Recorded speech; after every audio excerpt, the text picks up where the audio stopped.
الحمد للہ رب العالمین والصلاة والسلام على سید المرسلین اما بعد فاعوذ باللہ من الشیطان الرجیم بسم اللہ الرحمن الرحیم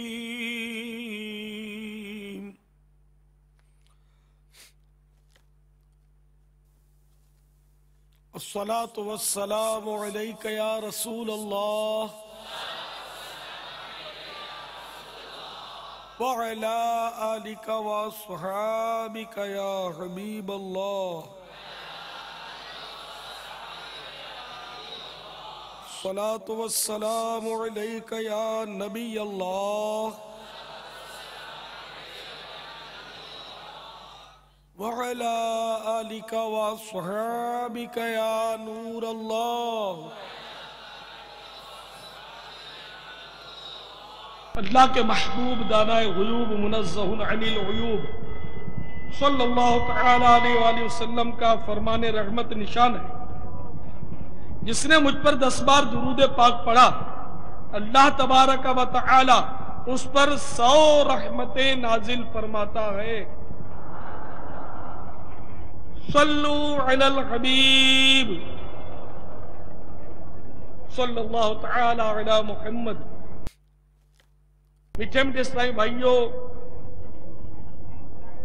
الحمدللہ ماہ ربیع النور شریف تو کیا آتا ہے، بہار آ جاتی ہے، آقا کے دیوانوں میں خوشی کی لہر دوڑ جاتی ہے، بوڑھا ہو یا جوان، ہر حقیقی مسلمان گویا دل کی زبان سے بول اٹھتا ہے، نثار تیری چہل پہل پر ہزار عید ربیع الاول، سوائے ابلیس کے جہاں میں سبھی تو خوشیاں منا رہے ہیں۔ الحمدللہ ہم سب خوش نصیب ہیں کہ اس وقت ہم اجتماع ذکر و نعت میں جمع ہیں۔ شیخ الاسلام حضرت علامہ ابن حجر مکی علیہ رحمت اللہ الکبی النعمت الکبریٰ صفحہ 12 پر نقل فرماتے ہیں، حضرت سیدنا جنید بغدادی علیہ رحمت اللہ الہادی نے فرمایا، محفل میلاد مصطفیٰ صلی اللہ تعالی علیہ وآلہ وسلم میں ادب و تعظیم کے ساتھ حاضری دینے والے کا ایمان سلامت رہے گا۔ صلو علی الحبیب صلی اللہ تعالی علی محمد۔ تو ہم کتنے خوش نصیب ہیں کہ اجتماع ذکر و نعت میں حاضر ہیں، اور اللہ کے ایک ولی نے یہ بشارت دی ہے کہ جو ادب و تعظیم کے ساتھ محفل میلاد میں حاضری دے اس کا ایمان انشاءاللہ سلامت رہے گا۔ الحمدللہ صلو علی الحبیب صلی اللہ تعالی علی محمد۔ الحمدللہ آج بڑی رات ہے، ہر طرف چراغاں ہی چراغاں، سبز سبز جھنڈے لہرا رہے ہیں۔ عید کا سما ہے، بلکہ نہیں عید ہے، بلکہ عیدوں کی بھی عید ہے۔ الحمدللہ ہم سب جشن ولادت منانے کے لیے جمع ہوئے ہیں۔ حضرت شیخ عبدالحق محدث دہلوی علیہ رحمت اللہ القوی فرماتے ہیں کہ محبوب رب العزت جل جلالہ صلی اللہ تعالی علیہ وآلہ وسلم کی ولادت کی رات خوشی منانے والوں کی جزا یہ ہے کہ اللہ تعالی انہیں اپنے فضل و کرم سے جنات النعیم میں داخل فرمائے گا۔ مسلمان ہمیشہ سے محفل میلاد منعقد کرتے آئے ہیں اور ولادت کی خوشی میں دعوتیں دیتے، کھانے پکواتے اور خوب صدقہ و خیرات دیتے آئے ہیں، خوب خوشی کا اظہار کرتے اور دل کھول کر خرچ کرتے ہیں۔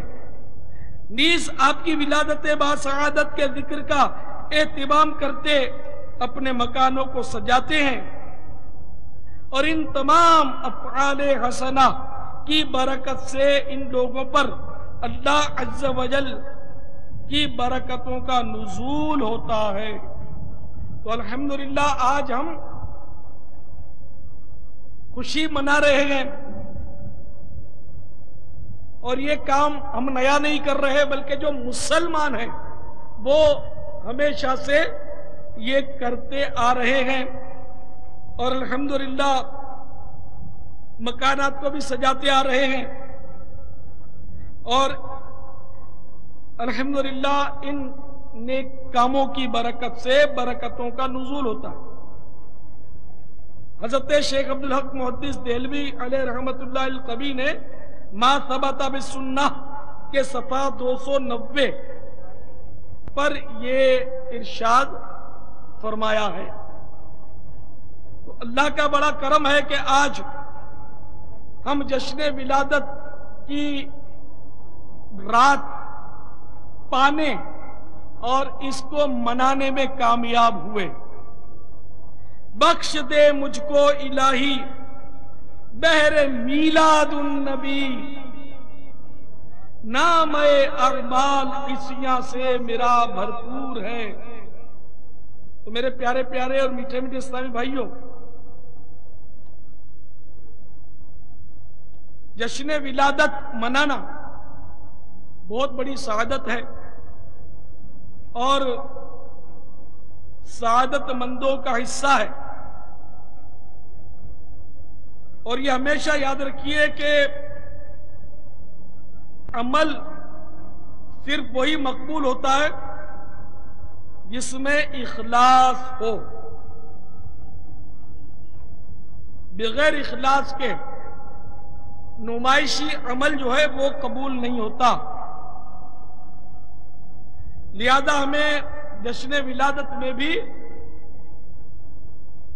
اخلاص پیدا کرنے کی کوشش جاری رکھنی ہے، اور شریعت کی پابندی ہرگز ترک نہیں کرنی۔ اب مثلا ساری رات کو جشن ولادت مناتے رہے، اور معاذ اللہ نماز فجر جو ہے اس کی جماعت نکل گئی، یا معاذ اللہ سوئے رہ گئے اور نماز ہی قضا ہو گئی، تو پھر اس طرح جشن ولادت کیسے منائے جائے؟ اسی طرح جلوس میں تو شریک ہو گئے، لیکن جلوس میں جو نمازیں آتی ہیں، مثلا عصر کی نماز بیچ میں آتی ہے، تو عصر کی نماز ہی معاذ اللہ قضا کر دی، تو پھر اس طرح جلوس کیسے کام کرے گا؟ یا مغرب کی نماز فوت ہو گئی، تو ایسا نہیں ہونا چاہیے، بلکہ جلوس کے دوران بھی آپ کو یوں لگے کہ جلوس کا اختتام ہونے سے پہلے پہلے میری عصر نکل جائے گی، کہ مجھے استنجا کرنا ہے، وضو کرنا ہے، تو مہربانی کر کے دوران جلوس جو بھی مسجد قریب آئے اس میں آپ نماز کی ترکیب بنا لیجئے، پھر واپس جلوس میں شریک ہو جائے۔ اور اگر یہ یقین ہے کہ جلوس کے اختتام پر عصر کی نماز پڑھنے میں کامیابی حاصل ہو جائے گی، تو پھر ٹھیک ہے، اختتام تک لگے رہیے۔ ذائع نصیب کے وضو سارا جلوس میں قائم رہے، تاکہ عصر کی نماز آپ کی بآسانی ہو سکے۔ اس کے علاوہ بھی جلوس میں اور احتیاطیں کرنی چاہیے۔ مثلا بعض لوگ جو ہیں وہ گھوڑا گاڑیاں اور اونٹ گاڑیاں جلوس میں لے آتے ہیں، بعض لوگ اونٹوں اور گھوڑوں پر سوار ہو کر بھی نکلتے ہیں، مگر باب المدینہ کی سڑکیں پکی ہیں۔ پکی سڑکوں پر یہ جانور جب لید گوبر کرتے ہیں تو جن بیچاروں کے پیر اس میں پڑتے ہوں گے، جن پر پیشاب کے چھینٹے اڑتے ہوں گے، ان کو جو ٹینشن ہوتا ہوگا، وہ جو اونٹ اور گاڑی میں سوار ہیں ان کو اس کا احساس نہیں ہوتا ہوگا کہ کتنوں کے بیچاروں کے کپڑے ناپاک ہو جاتے ہوں گے، اور وہ نمازوں سے شاید محروم رہ جاتے ہوں، کہ گھر میلوں میل دور کوئی کنوینس تو ملنے سے رہا، کہ وہ گھر جا کر اپنے کپڑے بدلی کرے، نہ ایسی جگہ وہ بیچارہ پاتا ہوگا کہ پاک کر سکے۔ تو اس لیے جہاں جہاں سے لوگ اونٹ اور گھوڑے گاڑیاں وغیرہ نکالتے ہیں، ان کو یہ آپ کا کام ہے۔ میں نے تو یہاں بول دیا، اس طرح کے لوگ تو یہاں ہوتے بھی نہیں ہوں گے۔ آپ ان کو سمجھائیے کہ جلوس کا تقدس برقرار رہے اور آپ کے گھوڑے گدھے جو ہیں یہ گندگی نہ پھیلائیں جلوس میں، تاکہ لوگوں کے کپڑے پاک رہ سکیں۔ اسی طرح جلوس کے اندر بعض گاڑیاں یا ٹرکیں ایسی ہوتی ہیں جن پہ لنگر، جن سے لٹایا جاتا ہے۔ لنگر لٹانا اچھا کام ہے۔ لنگر لٹانا مانے لنگر بانٹنا، تقسیم کرنا، لیکن وہ اتنی بے احتیاطی کرتے ہیں، کبھی ہاتھ میں دیتے ہیں، کبھی ایسی چیزیں اچھالتے ہیں کہ جو نیچے گرتی ہیں پھر وہ پھٹ جاتی ہیں۔ تو چھولے اور اس طرح کے بہت سارے اناج جو ہیں وہ آپ خود دیکھتے ہوں گے کہ سڑکوں پر لوگوں کے قدموں تلے روندے جاتے ہیں۔ یہ بہت ہی غلط طریقہ ہے کہ اس طرح کی چیزیں جو ہیں وہ لوگوں کے ہاتھ میں دینی چاہیے، تاکہ کسی کے پیٹ میں جائے اور اس کی بے حرمتی بھی نہ ہو۔ کہ جان بوجھ کر کھانے پینے کی چیزوں کو ضائع کرنا گناہ ہے۔ اسی طرح جلوس میں اشتعال انگیز نعرہ بازی سے بھی گریز کرنا چاہیے۔ بعض اوقات ایسے مقامات یا ایسی عبادت گاہیں آتی ہیں لوگوں کی کہ جہاں جلوس والے بعض جذباتی نوجوان مشتعل ہو جاتے ہیں اور جوش میں طرح طرح کے نعرے لگاتے ہیں، یہ بھی سن لے، وہ بھی سن لے، یہ ٹھا وہ ٹھا۔ اب یہ ٹھائیں ٹھائیں کرنے والے کو تو کچھ نہیں ہوتا۔ بعض اوقات بیچارے دوسرے جو سیدھے سادھے لوگ ہوتے ہیں وہ مشکل میں پڑ جاتے ہیں۔ کبھی کوئی جذبات میں دور سے آ کر اسی طرح کا جو جلوس سے ناراض ہوتا ہے وہ پتھر پھینک دیتا ہے، کبھی ہوائی فائر کرتا ہے، یا کبھی جلوس پر وہ ڈائریکٹ فائرنگ کرتا ہے چھپ کر، وہ بچ کے نکل بھی جاتا ہے۔ لیکن اس سے نقصان جو ہے یہ ہمارے اپنے جلوس کا ہوتا ہے۔ بھگدڑ مچتی ہے، جلوس منتشر ہو جاتا ہے، اور شیطان کی عین آرزو ہے کہ جلوس منتشر ہو جائے۔ تو کوئی نادان ہی اپنی بارات کو خراب کر سکتا ہے۔ تو ہم اشتعال انگیز نعرہ بازی کر کے یہ بھی سن لے، وہ بھی سن لے، یہ ٹھا وہ ٹھا کہنے کے بجائے ہم اپنے مقدس نعرے جو ہیں وہ اطمینان کے ساتھ اپنے تہذیب کے دائرے میں رہ کر انشاءاللہ جب لگائیں گے تو دشمن کو اشتعال کم سے کم آئے گا۔ اشتعال تو اس کو آتا ہے، جس کا دل مریض ہوتا ہے اس کے سامنے یا رسول اللہ کہو تو وہ اس کے دل پہ کرنٹ تو لگتا ہے، یہ اس کے نصیب۔ لیکن پھر جب اشتعال انگیز نعرہ بازی ہم کرتے ہیں تو مزید وہ بفرتا ہے اور پھر ہمارا نقصان ہوتا ہے۔ اب خدا نہ خواستہ کہیں سے کوئی پتھر کنکر آ بھی جائے تو یہ ہمیشہ یاد رکھیے کہ پتھر کھانا تو سنت ہے، اسی پتھر کو اٹھا کر سامنے مارنا یہ سنت نہیں ہے۔ تو آپ برداشت کر لیں، اول تو موقع ہی نہ آنے دیں کوئی پتھر مارے، خدا نہ خدا کوئی پتھر مارے تو آپ اس کا جواب نہ دیں۔ اینٹ کا جواب پتھر سے نہیں دیں گے تو بات زیادہ بگڑے گی نہیں۔ اگر آپ جوش میں آ گئے تو وہ شیطان چاہتا یہی ہے کہ آپ جوش میں آ جائیں، تو وہ ایک پتھر مار کے ہزاروں کو مشتعل کرے گا، اور پھر توڑ پھوڑ، اور جو دشمن ہوتا ہے وہ تو ہاتھ میں آتا ہی نہیں ہے، وہ تو کیونکہ جو بھی پتھر مارے گا یا فائرنگ کرے گا وہ بھاگنے کا راستہ پہلے سے دیکھ کر آتا ہے کہ اس طرح میں بھاگ جاؤں گا، چھپ جاؤں گا، اور ایک دوسرے کا ہمارا اپنا نقصان اکثر ہو جاتا ہے۔ تو اس لیے مہربانی کر کے شیطان کی چالوں سے چوکنے رہیے اور اپنے جلوس کو پر امن رکھیے تاکہ انتظامیہ کے لیے بھی مسائل نہ ہوں، ہمارے عزیز وطن کو بھی کوئی نقصان نہ پہنچے، ہماری مسجدوں کو بھی نقصان نہ پہنچے، ہمارے مدارس کو بھی نقصان نہ پہنچے، اور پر امن طریقے سے ہمارا جلوس جو ہے وہ اختتام پذیر ہو۔ ہمارے جشن ولادت کے معاملے میں بعض لوگ غلط انداز بھی اختیار کرتے ہیں، جیسے گانے باجے کا سلسلہ رکھتے ہیں، موسیقی کی دھنیں بھی چلتی ہیں بعض جگہ. تو یاد رکھیے گانا باجا جو ہے وہ ویسے ہی حرام ہے، اور ایسے مقدس دن میں تو اور بھی اس کی ہلاکت خیزیاں بڑھ جائیں گی. تو حضرت سیدنا ضحاک رحمت اللہ تعالی علیہ سے روایت ہے، گانا دل کو خراب اور اللہ تبارک و تعالی کو ناراض کرنے والا ہے. اور اللہ کے پیارے محبوب دانہ غیوب منزہ عن الغیوب صلی اللہ تعالی علیہ وآلہ وسلم ارشاد فرماتے ہیں، مجھے ڈھول اور بانسری توڑنے کا حکم دیا گیا ہے. تو اے عاشقان رسول، آپ غور فرمائیے، جس کا ہم جشن ولادت منا رہے ہیں وہ میٹھے میٹھے آقا صلی اللہ تعالی علیہ وآلہ وسلم تو فرما رہے ہیں کہ مجھے ڈھول اور بانسری توڑنے کا حکم دیا گیا ہے. تو یہ کیسے ہم عاشق رسول ہیں کہ ہم ڈھول اور بانسریوں کو گلے لگا کر رکھتے ہیں؟ اب وہ ڈھول اور بانسری ہمیں نظر نہیں آتے، لیکن ٹی وی کے ذریعے ہم اس سے لطف اندوز ہوں، انٹرنیٹ کے ذریعے ہم اس سے سرور حاصل کریں، یا گانے کے کیسٹ لگا کر اس سے ہم حظ نفس پائیں. تو واقعی جو عاشقان رسول ہیں ان کے لیے لمحہ فکریہ کہ سرکار صلی اللہ تعالی علیہ وآلہ وسلم تو فرما رہے کہ مجھے ڈھول اور بانسری توڑنے کا حکم دیا گیا. تو عاشقان رسول اپنے گھر میں کیسے ٹی وی رکھ سکتے ہیں، اور کیسے فلمی گانے سن سکتے ہیں، کیسے موسیقی سن سکتے ہیں؟ یہ فیصلہ آپ پر چھوڑا.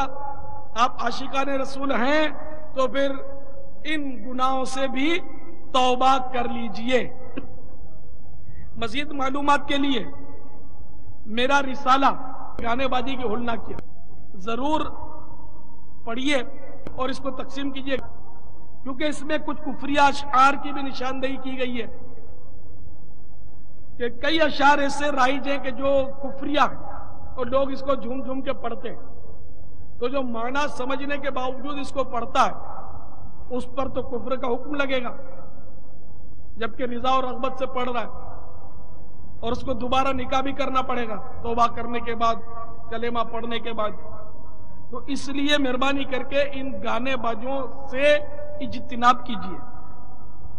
ٹی وی کی تباہ کاریاں، یہ بھی اسی طرح کا رسالہ ہے کہ گانے بازوں کی ہولناکیوں کا بھی اس میں تذکرہ ہے. اور مزید آپ انشاءاللہ پڑھیں گے ٹی وی کی تباہ کاریاں تو آپ حیران رہ جائیں گے کہ یہ اتنی بری نحوست ہے کہ جس کو ہم نے اپنے گھر میں پال رکھا ہے. کئی جگہ کان پھاڑ آواز میں بڑے بڑے اسپیکر لوگوں نے لگا رکھے جس میں نعتوں کی کیسیٹیں چل رہی ہیں. مجھے تو بڑا لطف آتا ہے، نعتوں کی آوازیں ہر طرف سے آتی ہیں. میں اپنی بات کر رہا ہوں، مجھے بڑا مزہ آتا ہے، آپ کو بھی مزہ آتا ہوگا، بڑا سرور آتا ہوگا. لیکن جب اس طرف توجہ جاتی ہے کہ کوئی بیچارہ کینسر کا مریض ہوگا، ٹینشن کے مارے اس کو نیند آ نہیں رہی ہوگی، اور نیند کی 2 گولیاں اس نے کھائی ہوں گی، اور وہ بیچارہ ہماری اس کان پھاڑ آواز کی وجہ سے کروٹیں بدل رہا ہوگا، تو آپ بتائیے کہ ایسی صورت میں ہمیں نعت شریف کی برکتیں کیسے حاصل ہوں گی؟ ہم پر رحمتوں کا نزول کس طرح ہوگا؟ اللہ اور اس کے پیارے حبیب جل جلالہ صلی اللہ تعالی علیہ وآلہ وسلم ہم سے کیسے خوش ہوں؟ یہ تو اس وقت اندازہ ہو سکتا ہے کسی کو کہ جب جیسے ہمیں خود 103 بخار آ جائے، درد کے مارے سر بھی پھٹ رہا ہو، اور برابر کے گھر پر کوئی عاشق رسول اپنے گھر پر جشن ولادت مناتے ہوئے اسپیکر لگا کر اس کا رخ بھی ہمارے گھر کی طرف آ رہا ہو اور نعتیں بجا رہا ہو زور زور سے فل ساؤنڈ میں. آپ ایمانداری سے بجائیے اس وقت ہم پر کیا گزرے گی؟ تو ایذائے مسلم کا خیال رکھنا ضروری ہے. بھلے سب بولتے ہیں کہ بجاؤ، زور سے بجاؤ، بہت مزہ آتا ہے، تو جو تندرست ہیں وہ تو بولیں گے، لیکن ایک بھی مریض کو تکلیف ہوئی تو ہم پھنس جائیں گے. ایک بھی ضعیف کو تکلیف ہوئی ہم پھنس جائیں گے. یا کوئی چھوٹا بچہ بیچارہ وہ اس آواز کی وجہ سے نہیں سو سکتا اور وہ تڑپتا ہے, چیختا ہے, روتا ہے, بار بار چونک کر جاگ جاتا ہے, رونا شروع کر دیتا ہے, اس کی ماں کو کتنی تکلیف پہنچے گی, اس کا بھی اندازہ لگائیے. میرے آقا, عاشقوں کے امام, امام اہل سنت مولانا شاہ احمد رضا خان علیہ رحمت الرحمن فتاوی رضویہ شریف میں فرماتے ہیں کہ فجر کی نماز میں قراءت میں طوال مفصل مستحب ہے. طویل قراءت کرنا, لمبی قراءت کرنا مستحب ہے, افضل ہے. تو ایک ایسی مسجد جہاں 1000 نمازی ہو, 1000 نمازی فجر میں, وقت بھی کافی ہو اور وقت امام بھی اچھا قاری اور خوش الحان ہو, آواز بہت اچھی ہو, 1000 نمازی وہاں موجود ہو اور 999 نمازی کا مطالبہ ہو کہ لمبی قراءت کرنا. وقت ہے, سب کچھ ہے, مستحب بھی یہی ہے کہ لمبی قراءت کی جائے فجر میں. مگر امام کو پتا چل جائے کہ ایک اس میں ضعیف آدمی ہے یا مریض ہے یا ضرورت ہے اس کو کہ مختصر کیا جائے, تو اب اس معلوم ہو جانے کے بعد امام کا لمبی قراءت پڑھنا فجر میں حرام ہے. اعلیٰ حضرت فرماتے ہیں یعنی وہی مستحب کام اب اس کے لیے حرام ہو گیا. 999 پسند کر رہے ہیں کہ لمبی قراءت ہو, ٹائم بھی ہے, مستحب بھی ہے اور کوئی رکاوٹ بھی نہیں, مگر ایک مسلمان کو تکلیف ہو رہی ہے, وہ مریض ہے یا وہ ضعیف ہے جو برداشت نہیں کر سکے گا, یا ضرورت ہے, مثلا اس کی ٹرین چھوٹنے والی ہے, کوئی بھی اس کی حاجت ہے, تو اب ایک مسلمان کی تکلیف کی وجہ سے امام کو لمبی قراءت کرنا حرام. اور یہ سنیوں کے امام کا فتویٰ, میں نے اپنی طرف سے نہیں کہہ رہا. اب آپ غور فرمائیے کہ ہم جو یہ اونچی اونچی آوازوں سے گلی گلی اسپیکر لگے ہوئے ہیں, کیا ان بلڈنگوں میں مریض نہیں رہتے ہوں گے؟ کیا ان بلڈنگوں میں کوئی بھی بوڑھا اور ضعیف نہیں ہوگا؟ کیا ان بلڈنگوں میں کوئی بھی ایسا بچہ نہیں ہوگا جو آواز سے چونک پڑتا ہو؟ کیا ان بلڈنگوں میں کوئی بھی ڈپریشن یا ہائی بلڈ پریشر کا مریض نہیں ہوگا جس کو بیچارے کو نیند نہیں آتی ہوگی, جو نیند کی گولیاں کھا کے سوتا ہوگا اور صبح بیچارے کو کام دھندے پر بھی جانا پڑتا ہوگا؟ تو پھر آپ اتنی زور زور سے یہ نعتیں بجاتے ہیں, آپ اپنے اوپر غور فرمائیں کہ کیا آپ کو ثواب ملے گا اس کا؟ کیا یہی عشق رسول ہے آپ کا کہ نہ نماز پڑھنی ہے نہ نماز پڑھنے دینی ہے, نہ آرام کرنا ہے نہ کسی کو آرام کرنے دینا ہے, نہ خود سونا ہے نہ کسی کو سونے دینا ہے؟ ہم صحت مند ہیں تو بس ہم کو لگتا ہے کہ ہم بس سب صحیح ہیں. ان مریضوں کی آہیں اور سسکیاں, اونچی آواز سے تکلیف ہوتی ہے. مجھے اپنا تجربہ ہے, میری بلڈنگ میں ہمارا پڑوسی اسپیکر لٹکا کر زور سے گانے بجاتا تھا, اس کو سمجھایا جاتا لیکن وہ مانتا نہیں تھا. اب یقین مانے میں اتنا بے چین ہوتا تھا کہ کبھی کبھی مجھے رونا آ جاتا تھا, رو پڑتا تھا. میری بے بسی تھی, میری کوئی سنوائی نہیں تھی, کوئی سنتا نہیں تھا, وہ مانتا نہیں. اللہ اس کو معاف کرے پیارے حبیب کے صدقے میں. بہرحال حقوق العباد تو تلف کیے اس نے, اللہ تعالیٰ توبہ کی توفیق بھی دے. تو اب آپ بتائیے کہ وہ کوئی بھی ہو, کوئی سی بلڈنگ ہو, میں نے کوئی نام نہیں لیا, اشارہ نہیں کیا, میں ایک اپنا واقعہ میں نے آپ کو سنا ہے. تو اس طرح نہ جانے کتنے ہزاروں کو, چاہے وہ نعت شریف کی آواز ہو چاہے تلاوت کی آواز ہو, تکلیف ہے. اللہ تعالیٰ آپ کو سفر مدینہ نصیب فرمائے, ہم سب کو سفر مدینہ نصیب فرمائے. تو بہار شریعت میں بھی آپ پڑھ لیجئے, بہار شریعت کے چھٹے حصے میں, یا انوار البشارہ میرے آقا اعلی حضرت کی کتاب, اس میں پڑھ لیجئے. اور انہی کتابوں کی برکت سے لکھی گئی کتاب رفیق الحرمین میں بھی پڑھ لیجئے. لبیک اللہم لبیک اونچی آواز سے پڑھنا مرد کے لیے مستحب ہے, لیکن ساتھ میں شرط لگا دی گئی ہے جبکہ کوئی نمازی یا سونے والے کو تکلیف نہ پہنچے. تو ایذائے مسلم کا ہر جگہ خیال رکھا گیا. ہمیں یہ رائٹ نہیں ہے کہ ہم کسی مسلمان کو ایذا دیں, اس کو تکلیف دیں, زبردستی اس کا راستہ بند کر دیں، اس کو گزرنے نہ دیں. جیسے آج سجانے والے روڈوں پر اتنی سجاوٹیں کرتے ہیں، زمین پر وہ دادا گیریاں کرتے ہیں، گاڑی والوں کو بیچاروں کو گزرنے نہیں دیتے.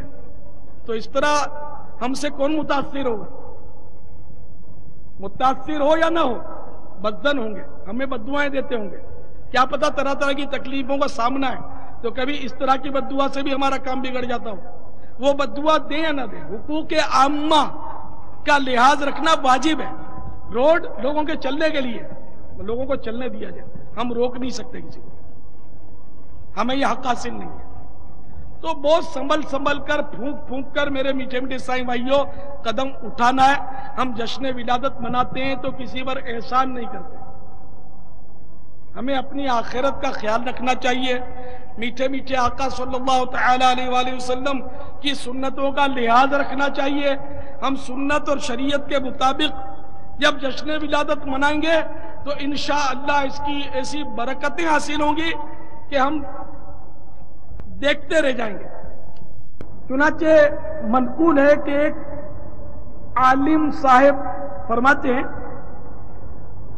کہ مجھے تاجدار رسالت، شہنشاہ نبوت، محبوب رب العزت عز و جل و صلی اللہ تعالی علیہ وآلہ وسلم کی خواب میں زیارت ہوئی.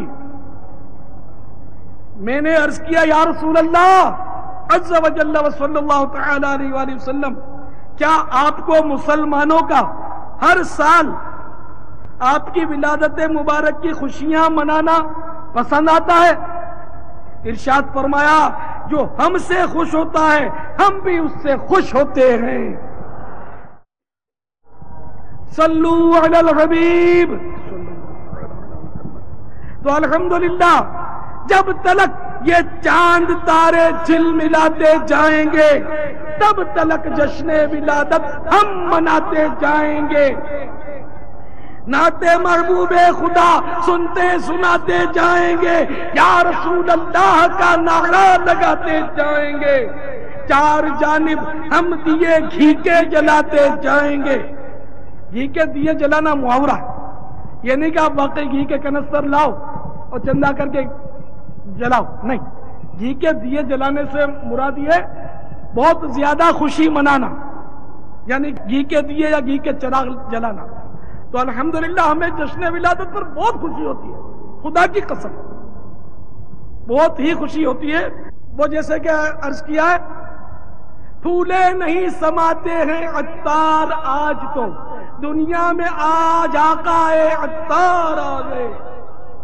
تو چار جانب ہم دیے گھی کے جلاتے جائیں گے، گھر تو گھر سارے محلے کو سجاتے جائیں گے. ہم ربیع النور میں جھنڈے ہرے لہرائیں گے، ساری گلیاں روشنی سے جگمگاتے جائیں گے. مگر یہ سارے کام اس طرح کرنا ہے کہ کسی کی حق تلفی نہ ہو، حقوق عامہ پامال نہ ہو، کسی طرح کا گناہ نہ کرنا پڑے. جیسا کہ بعض نادان جو ہیں جشن ولادت تو مناتے ہیں، روشنی بھی کرتے ہیں، مگر بجلی کی چوری کرتے ہیں، کنڈا لگا دیتے ہیں. یہ ناجائز و حرام. کنڈا نہیں لگانا چاہیے، بجلی کی چوری نہیں کرنی چاہیے، ناجائز ہے. بجلی لگانا، یہ روشنی کرنے کا ثواب نہیں ملے گا، الٹا آپ کو گناہ ملے گا. آپ بجلی فراہم کرنے والے ادارے سے رجوع کریں. کوئی زیادہ چارج یہ لوگ نہیں کر رہے، جیسے کراچی باب المدینہ والے KESC سے رجوع کریں. بہت بڑے بڑے علاقوں کا مجھے معلوم ہوا ہے کہ کسی کے 6,000 روپے 12 دن کے انہوں نے چارج لیا، کسی سے 3,000 روپے چارج لیا. تب لاکھوں روپے کی سجاوٹیں ہو رہی ہیں، تو یہ 2, 5, 10,000 میں پیچھے ہٹنا اور اس کے لیے بجلی کی چوری کرنا، توبہ توبہ استغفر اللہ. ٹھیک ہے، یہ لوگ KESC والے بیچارے بولتے نہیں ہیں، اور اگر ہم دیں گے تو ان کی جیب میں جائے گا بھی نہیں، لیکن یہ جائز نہیں ہے، یہ خیال رکھیے گا. اگر کوئی افسر کہہ بھی دے KESC کا کہ یار لگاؤ میں بیٹھا ہوں کوئی نہیں بولتا، تو وہ تو پہلے سے ہی بیٹھا رہے. بولتا کون ہے؟ کس کی مجال ہے جو بولے؟ یہ ساروں نے کنڈے لگائے ہوئے ہوں گے، نہ یعنی کتنوں نے کنڈے لگائے ہوں گے، کون کس کو بولتا؟ لیکن اللہ تبارک و تعالی نے اگر ہم سے حساب لیا تو ہم دے نہیں سکیں گے. اللہ پاک ہمیں بے حساب اپنے محبوب کے صدقے میں جشن ولادت کے طفیل ہمیں بخش دے کہ ہم حساب دینے کے قابل نہیں. تو میٹھے میٹھے اسلامی بھائیوں، جتنے بھی کنڈے آج تک لگائے ہیں اس کی توبہ بھی کرنی ہوگی اور اس کی پیمنٹ بھی کرنی پڑے گی. خالی توبہ سے کام نہیں چلے گا، یہ ادا کرنے پڑیں گے پیسے. چاہے 20 برس پہلے لگایا تھا کنڈا. اس طرح گھروں پہ جو کنڈے لگاتے ہیں، فیکٹریوں پہ لگاتے ہیں، یہ سب گناہ کر رہے ہیں. اللہ ہم سب مسلمانوں کو گناہوں سے بچائے. یہ جشن ولادت کا چراغاں دیکھنے کے لیے عورتیں بہت نکلتی ہیں. عورتوں کو نکلنے کے مخصوص مواقع شریعت نے حد بندی کی ہوئی ہے ان کی. بات پہ عورت گھر سے جو باہر نکلتی ہے یہ غلط ہے. تو عورتیں بالکل چراغاں دیکھنے کے لیے گھر سے باہر نہ نکلا کریں. تو مہربانی کر کے اس برائی کو بھی ختم کریں. مرد اور عورت یہ جہاں جہاں زیادہ چراغاں ہوتا ہے وہاں بہت بری حالت ہوتی ہے. آپ سب کو مجھ سے زیادہ تجربہ ہوگا کہ کتنی بری حالت ہوتی ہے. تو مہربانی کر کے اس کی بھی تحریک چلائیں کہ عورتیں گھر سے باہر چراغاں دیکھنے کے لیے نہ نکلا کریں. اپنے اپنے گھر میں جب اگر آپ کی چلتی ہے تو کوشش فرمائیں. میرا رسالہ صبح بہارا، اس میں یہ کنڈا لگانے کی ممانعت کا بھی میں نے لکھا ہوا ہے اور عورتوں کے گھر سے باہر نکلنے کی ممانعت کا بھی لکھا ہوا ہے. تو جن گھروں میں دعوت اسلامی کا اثر و رسوخ ہے اور جو اسلامی بہنیں دعوت اسلامی سے متاثر ہیں ان کو انشاءاللہ میری تحریر آپ دکھا دیں گے تو امید ہے کہ آسانی ہو جائے گی. مرحبا یا مصطفیٰ صلی اللہ تعالی علیہ وآلہ وسلم 12 حروف کی نسبت سے 12 مدنی پھول مکتبۃ المدینہ نے شائع کیے. اس کو بھی ضرور حاصل کیجئے اور خوب تقسیم کیجئے. اس میں بھی یہ مسائل لکھے ہوئے عورت کا اور کنڈے کا، تاکہ لوگوں کو پتہ چلے، بیچاروں کو پتہ نہیں ہے. جلوس میں جہاں آپ نیاز اور لنگر لوٹاتے ہیں وہاں اس طرح کے رسالے اور پمفلیٹ پر بھی کچھ رقم لگا دیں. مکتبۃ المدینہ کوئی کاروباری ادارہ نہیں ہے، دعوت اسلامی کا اپنا ادارہ ہے. اس سے یہ رسالے، مختلف رسالے، کیسٹیں وغیرہ خریدیں اور یہ بانٹیں. آپ اتنا اناج زمین پر بکھر جاتا ہے اور ضائع ہو جاتا ہے. تو بے شک آپ یہ لنگر بھی نیاز بھی کریں، مگر تھوڑا جیسے آدھی نیاز کریں، آدھی رقم کی کیسٹیں، رسالے، پمفلیٹ یہ لے کر جلوس میں بانٹیں. آپ نہ جانے کتنوں کی اصلاح ہو جائے گی اور آپ کے لیے انشاءاللہ ثواب جاریہ ہو جائے گا. تو بیپاری نقطہ دیکھیں کہ کس میں زیادہ فائدہ ہے، مگر نیاز بند نہ کریں کہ نیاز اہل سنت کا شعار ہے، یہ باقی رہنا چاہیے. اسی لیے میں عرض کر رہا ہوں کہ آدھو کر دیں. ایک اور رسالہ میرا نعت خوان اور نذرانہ، بہت مفید رسالہ ہے. آپ پڑھیں گے تو آپ حیران رہ جائیں گے کہ یہ جو نعت خوانی میں نوٹیں نچھاور کی جاتی ہیں اور نعت خوان بھی نوٹوں کے لالچ میں آ کر خوب ونس مور ہو جاتا ہے اور دوبارہ جھوم جھوم کے پڑھنے لگتا ہے. اور نعت خوانوں کو جو لفافے پیش کیے جاتے ہیں ان کے شرعی احکام یہ جانتے ہوئے کہ شاید بہت سارے نعت خوان میرے خلاف ہو جائیں، ہو سکتا ہے بہت سارے نوٹیں لٹانے والے ریاکار میرے مخالف ہو جائیں، عین ممکن ہے. پھر بھی یہ رسالہ منظر عام پر آیا ہے.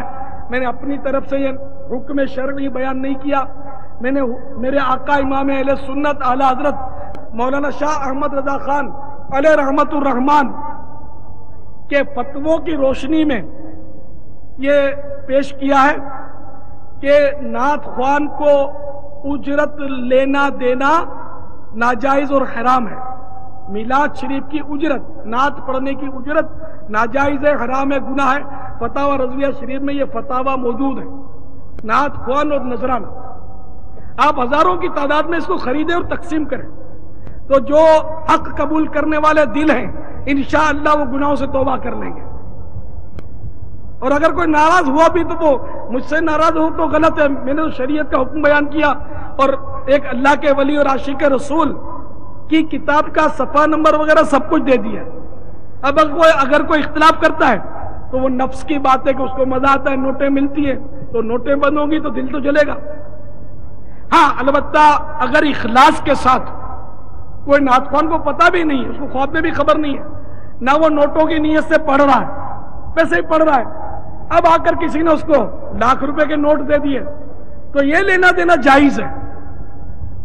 تو اس کی کیا صورتیں لینے دینے کی اور نچاور کرنے کی، یہ صورتیں بیان کی گئی ہیں اس کتابچے میں جس کا نام ہے نعت خوان اور نذرانہ۔ مکتبۃ المدینہ سے پہلے یہ لے لیجئے، بات سمجھ میں نہیں آئی تو اس کو پہلے پڑھ لیجئے، پھر انشاءاللہ آپ خود فیصلہ کر لیں گے کہ حق کیا ہے۔ الحمدللہ میں نے صرف امت کی بہتری کے لیے یہ باتیں پیش کی ہیں کہ ہم گناہوں سے بچیں، ہم پیسوں کے لیے نہیں، اللہ اور اس کے پیارے حبیب کی رضا کے لیے ہم پڑھا کریں اور سنا کریں۔ اسی طرح ایک چھوٹا سا رسالہ ہے، اس کے سرے ورق پر لکھا ہے 28 کلمات کفر۔ کسی کی میت ہوتی ہے اس پر لوگ کفریات بکتے ہیں، عورتیں بہت کفریات بکتی ہیں، بعض اوقات پریشانی بہت زیادہ آ جاتی ہے، قرضداری ہو جاتی ہے، تب بھی لوگ کفریات بکتے ہیں۔ تو پریشانیوں اور غم کے مواقع پر بکے جانے والے 28 کفریات کی مثالیں اس میں لکھی ہیں، توبہ کا طریقہ لکھا ہے، نئے سرے سے نکاح کرنے کا طریقہ لکھا ہے، احتیاطی توبہ کرنے کا طریقہ بھی دیا ہوا ہے، معلومات کا عظیم خزانہ اور ایمان کی حفاظت کا ہتھیار اور ایمان کی حفاظت کی دعا بھی اس میں دی ہوئی ہے۔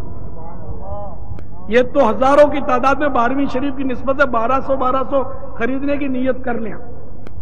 خدا کی قسم میرا ایک پیسہ بھی اس میں ذاتی نفع نہیں ہے، یہ تو آخرت کی بہتریاں، آخرت کے سودے، تو آپ نیت کر لیجئے، حسب توفیق خرید فرمائے۔ 1200 نہیں خریدتے تو 112 خرید لیں، 12 ہی خرید لیں ہدیتاً، اور اس کو جلوس میں خوب بانٹیں۔ انشاءاللہ جلوس میں لوگوں کا ایک جذبہ ہوتا ہے اور وہ جمع ہی کرتے رہتے ہیں جو ملتا ہے، تو رسالہ بھی آپ کا شوق سے لیں گے اور جیب میں رکھیں گے اور اس کو پڑھیں گے انشاءاللہ، تو یہ ان کی اصلاح ہوگی۔ اسی طرح اگر کوئی مفت بانٹنا نہیں چاہتا تو بے شک مکتبۃ المدینہ سے ہول سیل میں خرید لیں، شاید کچھ نہ کچھ وہ ہو سکتا ہے رعایت بھی کر دیں، اور اس کو بیچے۔ اپنا مقصد تو گھر گھر پہنچانا ہے، چاہے خود مفت بانٹو یا خرید کے اس کو بیچو یا بھاؤ ٹو بھاؤ بیچو، لوگوں تک پہنچنا چاہیے۔ تو جیب سے نہیں بانٹ سکتے تو بیچیں اس کو اور لوگوں تک پہنچائیں کہ دعوت اسلامی کا تعارف ہے، دعوت اسلامی کوئی ڈھکی چھپی تحریک نہیں ہے، دعوت اسلامی کا رسالہ اللہ نے چاہا تو لوگ ہاتھوں ہاتھ آپ سے خریدیں گے اور زیادہ مقدار میں خریدیں گے، اور تقسیم کرنے کی بھی ترغیب دلائیں، سنتیں عام کریں، دین کا ہم کام کریں، نیک ہو جائیں مسلمان مدینے والے۔ الحمدللہ ثم الحمدللہ وقتاً فوقتاً مدنی مذاکرے ہوتے ہیں، اسلامی بھائی مجھ سے سوالات کرتے ہیں، اس کے جوابات دینے کی کوشش کرتا ہوں، اس کی کیسیٹیں بنتی ہیں۔ امید ہے کہ آپ ضرور رسالے اور کیسیٹیں وغیرہ خرید فرما کر خود بھی سنیں گے اور دوسروں کو بھی سنائیں گے۔ زور سے کہیے انشاءاللہ۔ الحمدللہ مدنی تربیت گاہیں قائم ہیں، یہاں بھی تشریف لے جائیں اور مدنی تربیت گاہوں میں اپنے نام لکھوائیں اور مدنی قافلوں میں سفر کی سعادت حاصل کریں۔ جب مدنی قافلوں میں سفر کریں گے انشاءاللہ آپ کے اندر مدنی انقلاب برپا ہو جائے گا، انشاءاللہ نمازوں میں بھی دل لگے گا، نمازیں سیکھنے کو بھی ملیں گی، اور بھی انشاءاللہ بہت ساری نیکیوں کے پتے لگیں گے آپ کو، اور بہت سارے گناہوں سے بچنے کے اسباب ہوں گے انشاءاللہ عز و جل۔